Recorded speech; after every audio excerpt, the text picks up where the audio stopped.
Today my guest on the Songwriting for Songwriters podcast is a rock and roll icon, Suzi Quatro. She's been in the music business for 55 years, had many great albums, sold 55 million records, and has been a cultural icon for generations, influencing songwriters and female performers. And I have the joy of talking to her today. She has a new single, Shine a Light, and a new album, Face to Face, which she has written and recorded with the brilliant KT.Tunstall. We speak about that new collaboration, her life as a songwriter, how she writes songs, and much more. So please enjoy, subscribe, and thank you for being here. Today my guest on the Songwriting for Songwriters podcast is the one and only Suzi Quatro. Suzi, how are you? I'm doing great. I'm in a very high state of mind with everything, with the new thing coming out with KT. So I've been doing the promotion trail, and it feels pretty good. Fantastic. Well, it's great to have you back. This new single, Shine a Light, is brilliant. I heard it a few weeks ago, and it's been in my head ever since. It's a really strong sounding single. Thank you. How did that collaboration come together, you and Katie? It started off, it's strange how things happen like this. I always believe everything happens as it should, happens for a reason, and when it should, and not because you try to manufacture it. Anyway, I was a fan. I didn't know she was a fan. Okay. So I was watching the rough cut of Suzi Q, which came out in 2019, my documentary. And all of a sudden KT was on it. And I went, oh. So we have a mutual friend. If you haven't seen the video, he did all the footage at the first studio days together. Video is fantastic. So he got us together. We had lunch where she was recording in London. And pretty quickly, we just melded together. I don't know how. It was meant to be, obviously. We did 2 songs remotely where she sent me something, I said something back. We saw something was happening there, pretty good. And then she came down to the house. She stayed overnight, and the process began. We sat on the floor in my living room, in my front room, bare feet, relaxed, bass guitar, my acoustic bass guitar, her little recording stuff, my songwriting book, pen, paper, and we started to talk. And we established, a mutual artistry and mutual respect, and kind of a mutual journey that we have both taken. We're both quite sensitive people, but hard on the outside, soft on the inside. So we exposed. That's this whole album. This song and this whole album is expose. We went the distance. Whenever KT went back of it, I went, come here. Oh, that's good. And we did that. There was one song in particular, I have to tell the story because it's funny. It was about our home lives, and in fact, it's called If I Come Home. And we were talking about our past and our childhoods and all the stumbling blocks that everybody has in childhood, things you need to get over, things you need to let go. And I said, let's write this song. And she was like, I don't want to. I said, let's write it. So we did. Beautiful song when you hear the album. And when it was finished, I pulled because I was exposing. I made her expose. I pulled, and when we were all done and it was on the little machine, she went, ugh. I went, what? She went, I love the song. I hate that you made me write it with you. I said, okay. But it's brilliant. That's kind of our relationship, We are very open with each other. That's amazing. It's amazing because I think like what you've hit upon there is trust, isn't it? When you're being intimate and vulnerable with another songwriter, you have to make sure that you can have that space to trust each other, because otherwise it feels forced or fake. And it's such a wonderful. As soon as I heard that you're working with Katie, I was like, wow, that's such an incredibly interesting, powerful combination. There you go. Yeah. And so it's great to hear how. So would Katie also pull you out of your kind of? Would it work both ways, where because she pulled you out of your kind of gel a bit sometimes as well? We are cut from the same cloth. Yeah. That's the only way I can explain it. She's a little bit more folky. I'm more rocky, but I don't know. We got together, and I naturally leaned a little towards her, and she naturally leaned a little towards me. And we talked about this many times, and somehow we created something together. Yeah. Which is actually quite beautiful. You can't say it's her. You can't say it's me. It's something new. How exciting is that? That's really true, because when I listened to Shine a Light, I was thinking, okay, so I imagined that I was going to hear like you and then her, and it wasn't like that at all. It was like actually, I can't quite make out who's who. Actually, almost it was like very combined, a union, a proper union. It sounds really good. Well done. We yeah, we thank you. We didn't know that that was going to happen. And funny enough, my husband's German and he's a critic, not a real but a critic, and that's his nature. So I finally played him the album. Okay. This is ages ago when it was done, and he listened all the way through, and I'm waiting for the critic to come. And at the end, he said in his German English, "I look for a word," and I said quality, and he said yes. And then he said something you could not have known happened there, and I said what? He said the blend of your voices, Yeah. and you cannot manufacture that. I didn't even, to be honest, I don't think KT did either. Neither of us really heard that because we were too involved in writing it. But now, since then, everybody who I talked to has been saying, what a blend. And no, you can't manufacture that. Who knew that was going to happen? Oh, like you said a bit earlier, the magic of timing of things, of not knowing maybe that Katie was a fan. Just there is something when you in the creative songwriting process and working in collaboration, you said something important about trusting things as they come. And sometimes you can't manufacture what you want. You just have to be open to the road ahead. Has that been true for you over your career? Yes, that's exactly how we got along. After the two initial remote songs were done and she sat on my carpet. So that's the first time we're there on the floor talking, right? A little bit tentative. We're looking at each other, like you do. And what you got, what have you brought to the party? That's the old say, what have you brought to the party? So we started to talk on that first session together. And I remember her starting it off. She said, "What's the biggest lesson you learned from your youth?" And I said, "Oh, I was immediately there." Oh, said, "I got it. I got it." I said, "I'll never forget it." I said, I was at a pajama party. I was about 11, all girls, of course. And I decided at about midnight, because we were all up talking and watching scary movies like you do, eating popcorn. And I said, I decided that it would be a lot of fun to have a truth game. Okay. And so she's listening. Yeah. And I said, then all of a sudden, I thought it would be fun to go like a little bit, talk to the next one. I think this about you, not nasty, but it turned nasty. Okay. It turned nasty. So we came up with truth as my weapon. And that was our first song we wrote. And it came out of this discussion. And my son, who happened to be at the house, it's a long house I live in. He came running in from the kitchen making tea, running into the front when he said, "What's that?" Oh, cool. And we said, "It's a song I just wrote." He said, "Oh my God." So right away, there was something happening. Yeah. There was something happening. And one more little story I'll tell you. It was for Good Kind of Hot. Okay. Overload was the first thing we did together. After we met, she said, "I want to move out of my comfort zone. Can I send you a riff? And can we write a song?" I said, "Sure." So she sent me Overload and I put what I thought on it. And I sent it back for her input. And then she wrote to me and she said, "You finished it." I said, No, it's my input." She said, "No, you finished it and it's perfect." And I went, "Oh, I didn't mean to. I didn't mean to." So the next one came me via going to her, called Good Kind of Hot. And so this wouldn't happen again. I wrote the chorus and left the verse open. So when we sat down to write that one, I said, "Okay, here's what we got. Now we go from here." So she started to do the verse. And this is a moment of songwriting. And I said, "Oh, we needed a line." And I said, "Take me to the edge of pleasure." And she went, "Oh, this thing is too big to measure." And I went, "KT."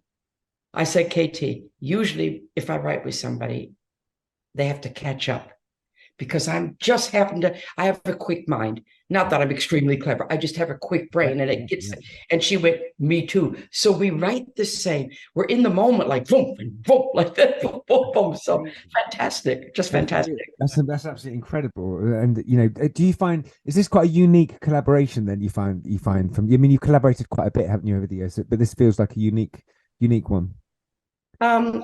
I used to write with my ex, who was my guitar player, so I collaborated that way. I wrote with my sisters in the early days in the band.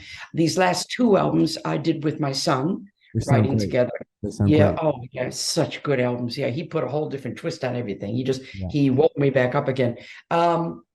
This one is a meeting of souls. Yeah. Oh, I just did it.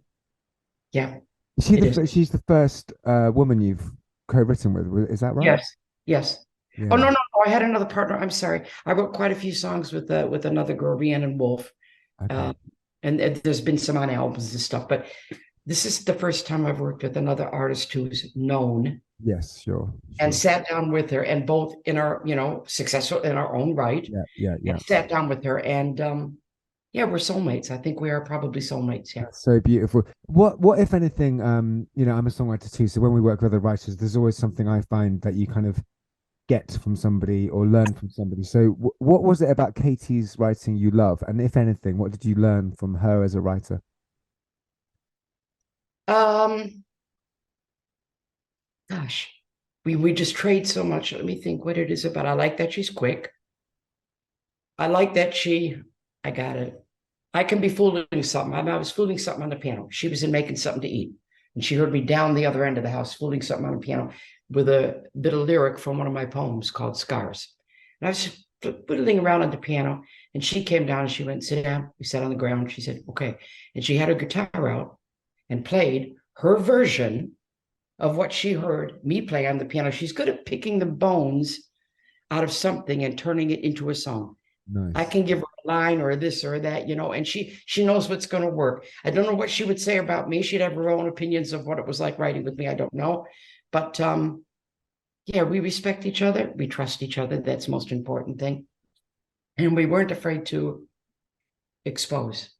Yeah, that's so when you mentioned that a bit earlier on about the exposing, so the themes of this album then, obviously you're both exposing, as you said on the track before, but what are the kind of are there any kind of other themes running through these songs? And if so, what are they, do you think?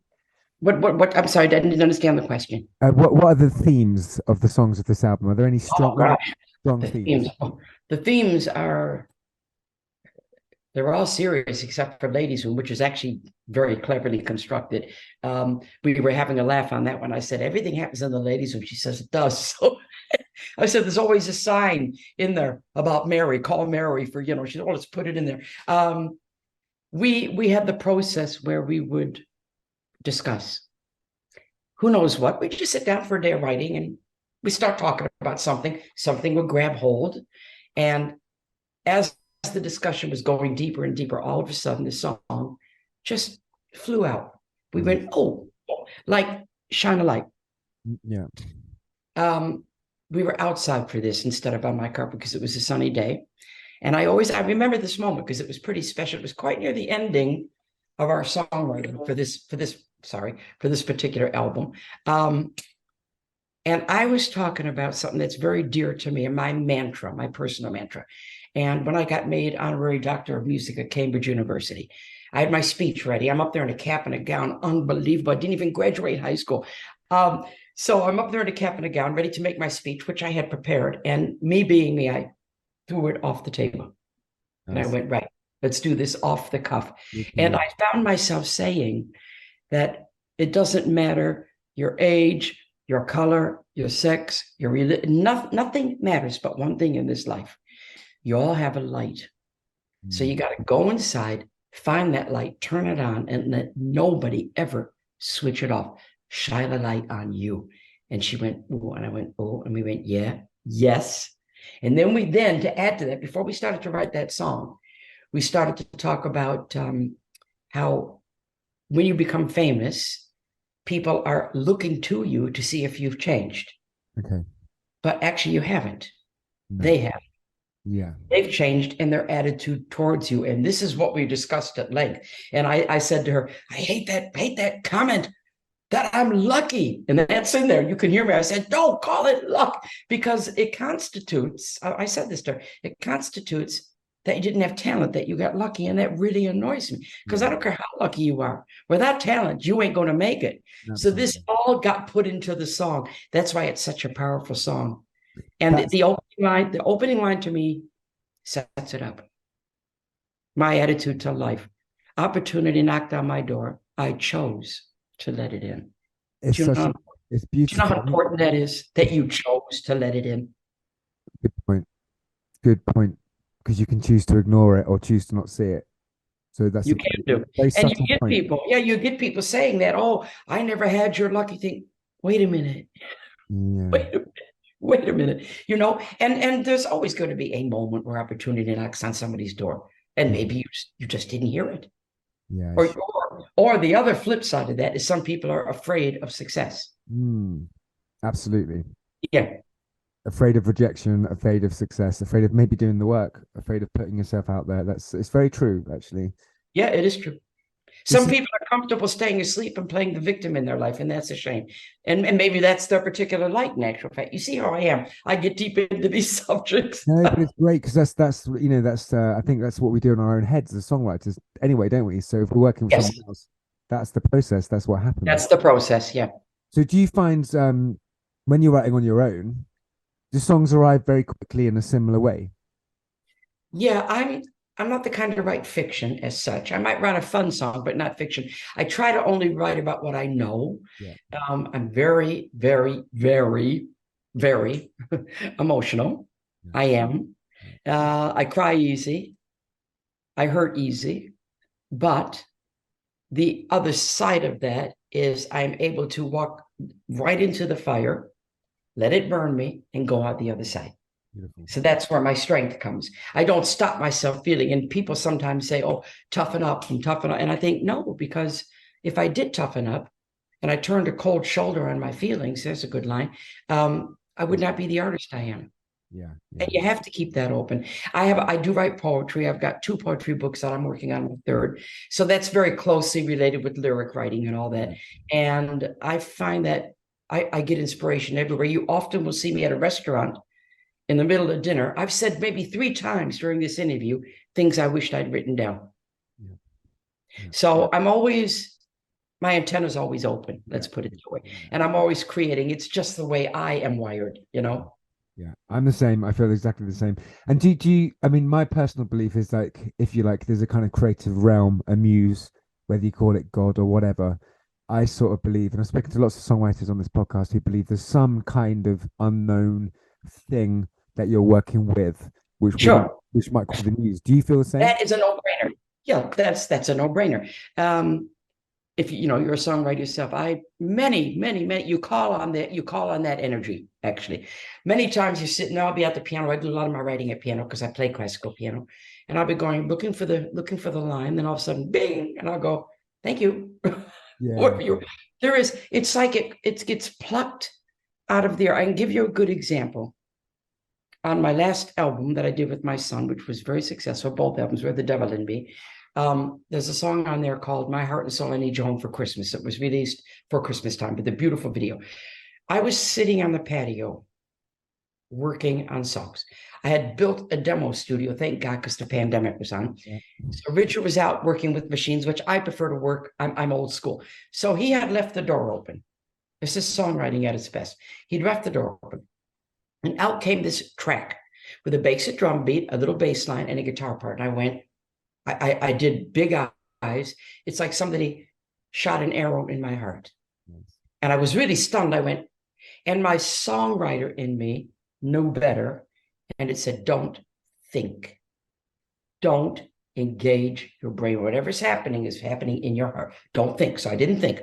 I just got up like a zombie. And I walked into the studio. He said, what are you doing? I said, what were you playing? He said, just something. I said, don't ask, don't talk. I said, give me the headphones, give me the mic, put it on.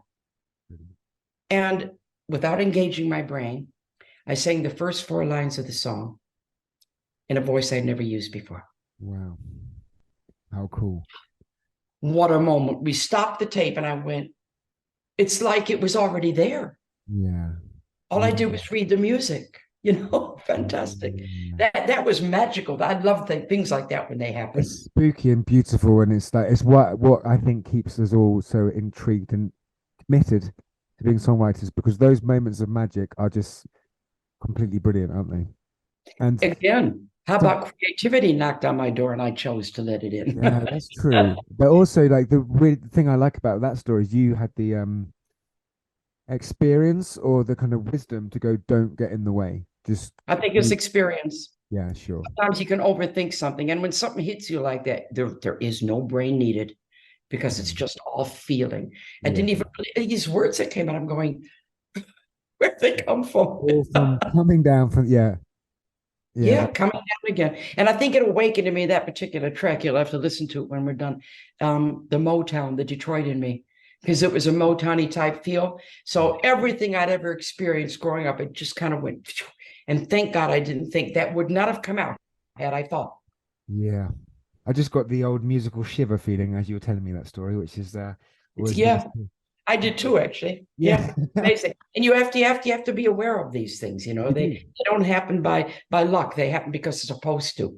Keep your Yeah. ears and your eyes open and your heart open. It's the most important. Keep your heart open. Keep your hype. So I was going to ask you actually advice for songwriters. So that is very much, that's a good piece of advice there. Keep your heart open. Would you have any other elements of I'm any writing other that advice? one down. Yeah, keep your heart open. That Um, one's written down. Heart open. Yeah. Okay. what other kind of advice would you give a songwriter? Um, Go into the moment. Let yourself go into the moment. Don't be afraid to explore your uncomfortable feelings because this makes the best songs. Pain is the best architect. Oh, Get that down. What a line that is. My see God. what happens? See what Yeah. happens? Wow. So you should let yourself come out because what people relate to when they hear songs is the honesty of it. Yeah. And you can't fake that. It's got to come from inside. Come from inside. Don't be afraid to expose yourself. And songwriting is all about exposure. Yeah, absolutely. Good songwriting. True. Do you think the is it what I was going to ask you, when was the last time you heard a song in the last year or month or week that turned your head and made you think, crikey, that's a good song? It doesn't have to be a modern song or a new songwriter, but do you remember hearing a song recently and thinking, God, that's good? I can tell which one it was because it stays in my memory forever. It's not that new, but it was new enough. I was driving home. I remember the moment. I was driving home from Rack Studios, and I had Bob Dylan's latest album in the car. So Yeah. I'm driving home, and To Make You Feel My Love came on, and I went,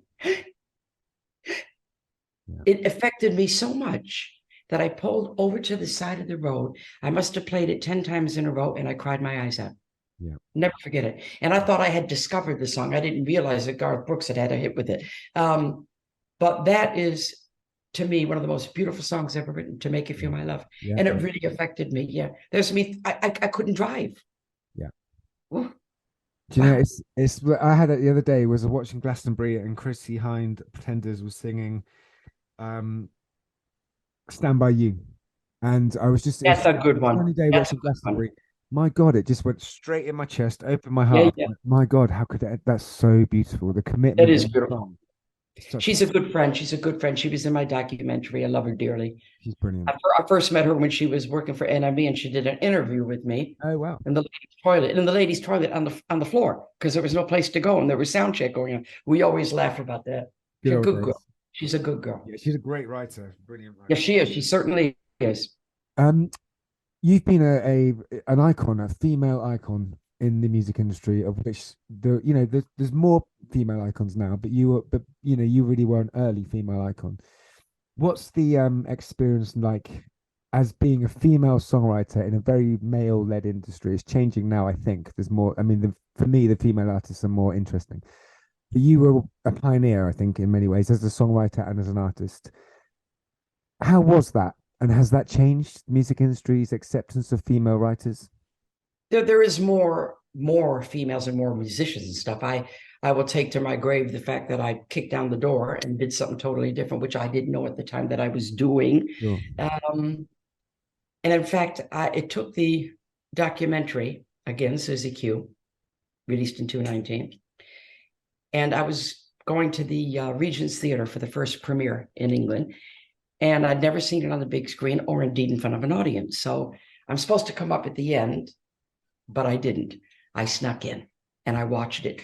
And while I watched it, seeing KT, Chrissy, Debbie Harry, Cherie Curry, Joan Jett, Lita Ford, Dinita Sparks, Tina Weymouth, at different points coming in and saying, basically, if I paraphrase, we wouldn't have done Yeah. what we did had Suzi not done it first. And I have to be very honest, I did not realize until that point in my career where I saw this film what I'd done. And Yeah. that's the honest truth of it. I didn't know I was breaking down a door. I was Sure. just doing what I had to do as a person. Yeah. So, but now I get it. Now I can't deny it. So now I just humbly say thank you. And I always say I kicked down the door because I didn't see the door.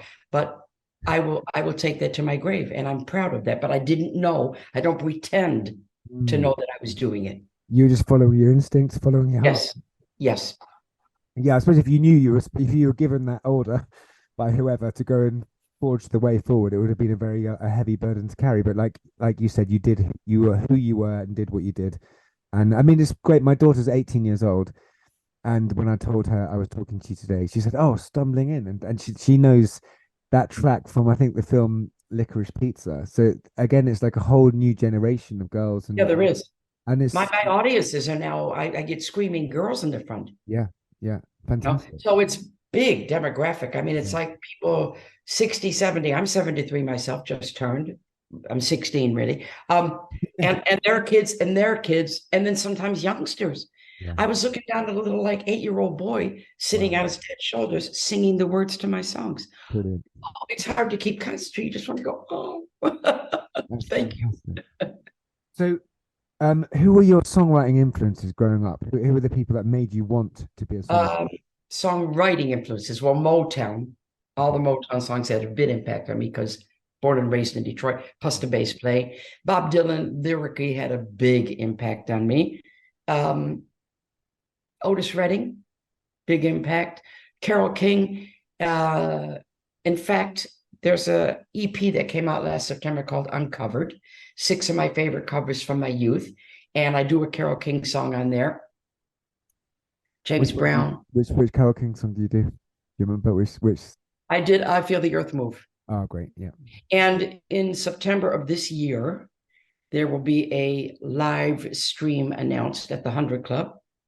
And it's going to be the only chance, except for Bad Moon Rising, which I put in my show because it's just so Suzi Quatro. Yeah. There's going to be a live stream for you to see these songs by me performed only the one time. And Fabulous. that will be announced for September. Yeah, Carole King was a big influence. God, so many. I can't think of any more right now. Tom Petty, big Yeah. fan of his. Yeah. Yeah. Love the way he writes. Fleetwood Mac, of course, who wasn't influenced by them? Great writers. Yeah. Yeah. Yeah. So Did it's you a lot of good people. when you came over from the US to England? When was that? What in the 70s? In the 70s, you came over to live in England, and October 71. okay. So when coming from the US to the UK, did you notice a sort of difference in songwriting? Did the UK songwriters impact you as a writer then? I've often thought about this. Americans have a natural different swing to their music. Okay. That's the only way I can explain it. There's just a swing. There's it's a certain sound. English have a different sound, not any less important. They have a different sound, almost a little bit more stiff, Yeah. Yeah. which is their swing. Yeah. So yeah, it was interesting. It was interesting to see the difference. Yeah. I mean, I could sit comfortably in both things. If you look at something like Ray Davies and stuff he writes, Yeah. it's totally different than something that like Tom Petty would write. Yeah. Yet they both sit in the same space. Yeah. Yeah. Yeah. Yeah. Yeah. I read something the other day about how Oh, 1 second. Damn it. Sorry. that's all right. Hello. Right. I've just on with an interview. Am I late for something? Oh, sorry. 1 sec. Don't worry. All right. When are you scheduled for? Oh, okay. I've got the list of everything I'm supposed to do. I'm in the middle of another one now. I've got your number on my mobile, so I will call you when I'm done with this one. I'll call you back. All right, no problem. Bye. Sorry. Brilliant. Not at all. You're a busy lady. I thank you for your time. Thank you. Oh yeah, I read something the other day about how there's a different style of riding a horse between UK and the US, and the US being a bit more relaxed. So that Yeah. just made me think of that in terms of the swing. Yeah, it is more laid back. I can't say it. Even musicians, they play slightly more. I don't know. I'm going to say it this way: the English musicians play on the front of the beat, Yeah. and the American musicians play on the back of the beat. Yeah. Interesting. And that just has a big impact where you are in the beat. Like in my band, I tend to push the beat. My drummer tends to hand back on the beat, and it's the space between where Yes, it is. where the sound Yes, comes it is. in. That's exactly what it is. In fact, Jamerson, my hero at Motown, and I'm a serious bass player, have been for many, many years. He said about bass, It's not what you play, it's what you don't play. And he's, if you play something like, it's a favorite game of mine, How Sweet It Is by Marvin Gaye, okay? And say to anybody, I'm going to play this, and then I'm going to ask you a question. So you play about 10, 15 seconds. You can try this on somebody. Take it back off and say, now, sing me the bass line. And they'll sing you a bass line that has nothing to do with what they heard. Because he leaves he's big, do-ba-da-do, do-do, boom, and you think he's going to do, no, he's not. You're hearing that.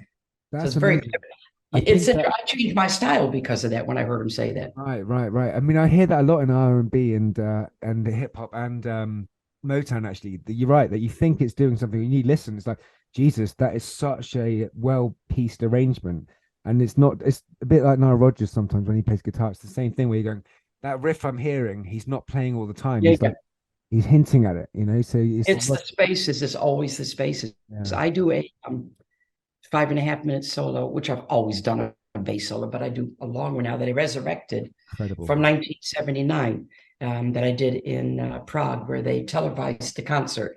And this particular night, as happens, I nailed it. That's all I can say. You sometimes nail it. And whenever anybody says to me, oh, you didn't play so, I said, go listen to that. But everybody kept saying to me lately in the past 2 or 3 years, why aren't you doing that solo anymore? Because it really is excellent. I put it back on the show, and it's become everybody's highlight of the show. You have to Google it and watch it. It's Suzi Quatro, Vienna, 2023. It's Glycerin Queen stroke bass solo.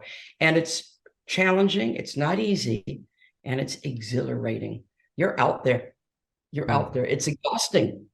You know, that's after nearly 2 hours of playing. Yeah. Well, playing bass is one of the hardest things you can do. And playing bass and singing is definitely one of the hardest things you can do as a performer. It is, your brain is working on a different stratosphere. So I look forward to checking that out. Let me just ask you a couple more questions, because I know you're very busy, and thank you for your time. Question one, if you could have written any song by anyone else, so if that song had come to you and you had to open your heart and door and live with it in your head, a song by someone else, what song would you have loved to have written? That's a big question. I would say Blowing in the Wind. Yeah, that's a good answer. Because it's got every lesson you need to learn about life. Yeah. It makes me cry, that song. Yeah. It's the truth of it. Yeah. The truth of it. Beautifully written. Absolutely stunning choice. And you're right. And I love it. I mean, for me, like, if you like, my religion or my lessons in life have mostly come from songwriters unveiling truth. Oh, yeah. And that's okay. And I must also say the lyric in Shine a Light about words reading different from how they've been written. I can't quite words are never written how they read. I just needed to tell me, do you really want to know the end? The plot is always thicker than it seems. Almost furious masters we must serve, delivering the lives that we deserve. And then my favorite line, don't call it luck. That's not its name. You know, sometimes you need to hear a song. Like, I needed to hear that verse in the last 2 days. So thank you for that. It was brilliant. So finally, just to finish up, and so everyone who's listened to this podcast, as you already heard, Suzi's a fabulous lady and she's an amazing songwriter. So please go and check out her new single, KT.Tunstall, Shine a Light. The album Face to Face is coming out very soon on Sun Records, and it is a unique and brilliant collaboration. So please go and have a listen and check out all Suzi's other songs. I'm just going to ask you, if you're going to introduce yourself and your songwriting to a 16-year-old girl, let's say, what 3 songs would you put forward for her to go and have a listen to? What like 3 favorite songs? 3 of your favorite songs of mine that I've written. Yeah. Okay. Well, definitely My Heart and Soul, I Need You Home for Christmas. Oh boy, I have to go way back to one called Cat's Eyes on the first album, and The Devil in Me. Beautiful. Suzi, thank you so much for your time. I really appreciate it, and good luck with the album, and I hope to hear many more collaborations with you, Katie, and anyone else. Thank you for shining the light for all of us for so long. Thank you. Thanks a lot. Take care. Thank you. Bye. Bye.